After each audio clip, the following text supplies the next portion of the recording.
మీ పిల్లలు ఫారెన్లో చదవాలనేది మీ కల? మీ కలను నిజం చేసే ఏకైక సంస్థ విదేశ్ కన్సల్ట్స్ అండ్ కో ప్రారంభిస్తూ ఉన్నాడు. మొన్నటిదాకా ధర్మ పోరాట దీక్ష అని చెప్పి లాస్ట్ గవర్నమెంట్లో బీజేపీ పైన ఒంటి కాలుతో లేచిన వ్యక్తి, బీజేపీని ఎన్ని విమర్శించాలో అన్నీ కూడా చేశాడు. వ్యక్తిగత దోషణలకు వెళ్ళాడు. సాక్షాత్తు దేశ ప్రధానమంత్రి నరేంద్ర మోడీ గారిని, ఆయన కుటుంబం గురించి, ఆయన స్త్రీలకు ఇచ్చే గౌరవం గురించి ఇష్టం వచ్చినట్టు నేషనల్ మీడియాలోనూ స్టేట్ మీడియాలోనూ వ్యక్తిగత విమర్శలు చేశాడు. సాక్షాత్తు ప్రస్తుత హోంమంత్రి గారు, కేంద్ర హోంమంత్రి గారు అమిత్ షా గారు తిరుపతి వస్తే వాళ్ళ కార్యకర్తల్ని పెట్టుకుని, కొన్ని గూండాలను పెట్టుకుని చెప్పులు రాళ్ళు విసిరిపించారు నాకు తెలియదు కానీ చెప్పులైతే విసిరిపించారు. చెప్పులు విసిరిపించి ఆ రకమైన గౌరవం ఇచ్చాడు చంద్రబాబు నాయుడు గారు.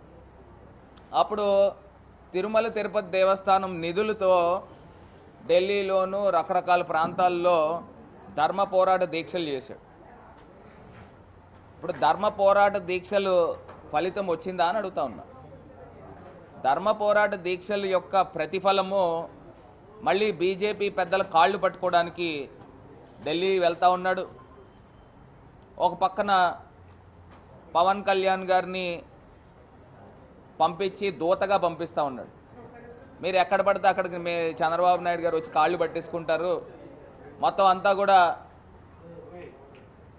అంతా కూడా మీరు ఏం చెప్తే అది చేస్తాడు అని చెప్పి పవన్ కళ్యాణ్ గారిని పంపిస్తూ ఉన్నాడు.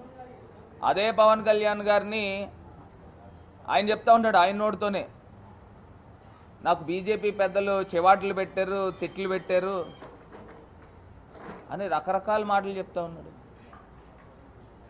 అంటే ఎంత ఆశ్చర్యకరంగా ఉందో ఈ యొక్క రాజకీయ క్రీడ ఈ చంద్రబాబు నాయుడు గారు అవలంబించేది. ధర్మరాజులాగా ఏమండి, ఏదన్నా ధర్మయుద్ధమా చంద్రబాబు నాయుడు గారు మీరు చేసేది? డ్వాక్రా మహిళలకి డ్వాక్రా మాఫీ చేస్తానని చేయకపోవడం ధర్మయుద్ధమా అని అడుగుతా ఉన్నా. రైతన్నలందరికీ రైతు రుణమాఫీ చేస్తానని చెప్పి మోసం చేయడం ధర్మయుద్ధమా అని అడుగుతా ఉన్నా.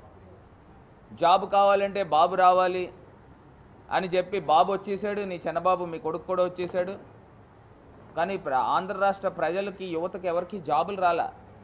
అలా మోసం చేయడము ధర్మయుద్ధమా అని అడుగుతా ఉన్నా. దేనికి ధర్మయుద్ధం అంటున్నావా అని అడుగుతా ఉన్నా.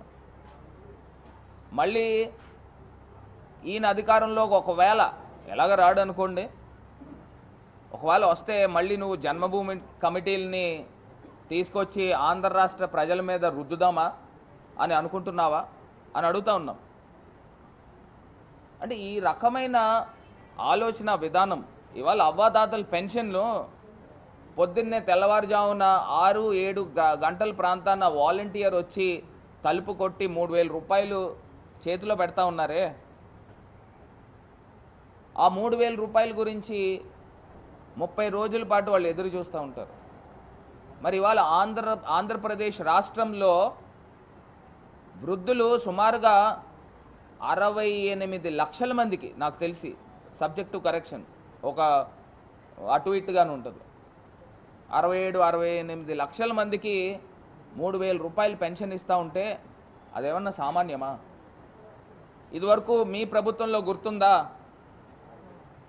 వృద్ధులకి తెల్లవారుజామున పాపం 3-4 లైన్లో నుంచునేవారు 1000 రూపాయల పెన్షన్ గురించి, బాక్సులు కట్టుకుని పాపం ఆ లైన్లో నుంచుని, మళ్ళీ ఎంత దౌర్భాగ్యం అంటే ఈ జన్మభూమి కమిటీలు ఆ 1000 రూపాయల్లో 100 రూపాయల కమిషన్లు తీసుకునేవారు.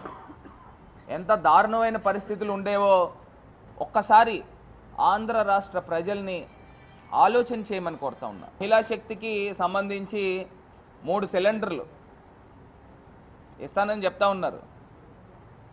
ఎవరైనా ఆంధ్ర రాష్ట్రంలో మహిళలు ఎవరైనా కూడా అనుకుంటున్నారా ఈయన 3 సిలిండర్లు ఇస్తాడని?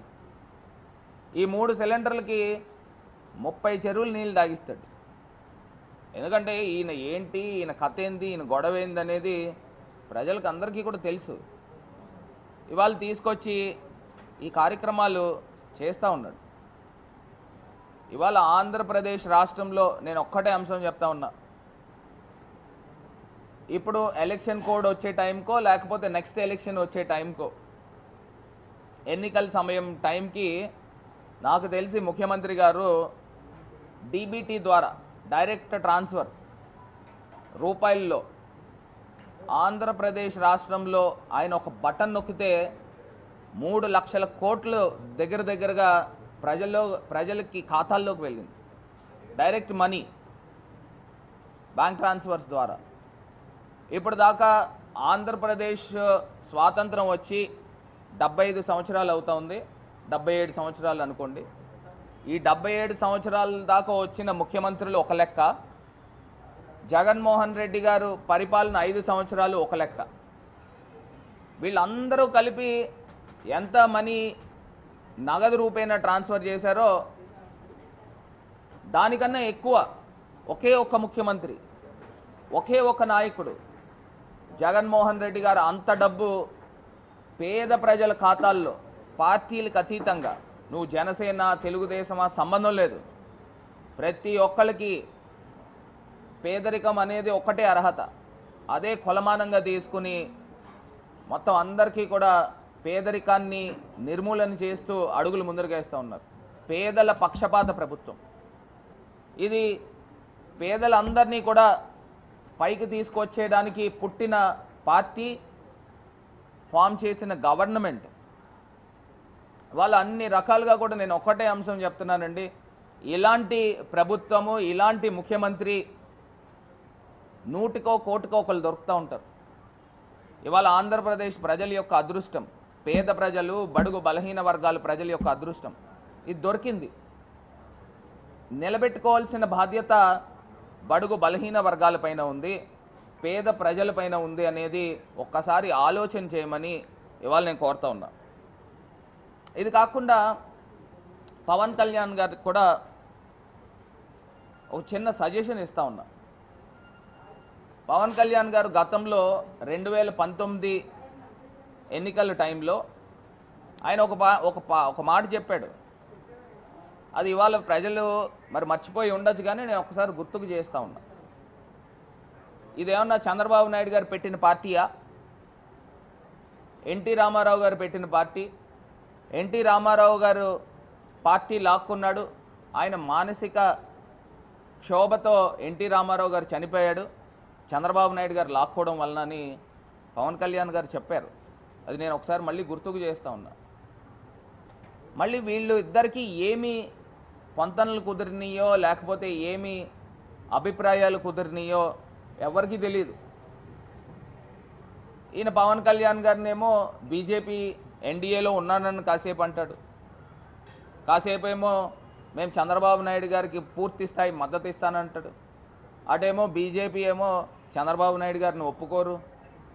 అసలు ఈ కన్ఫ్యూజన్ ఏంటో ఎవడికి అర్థం కాదు.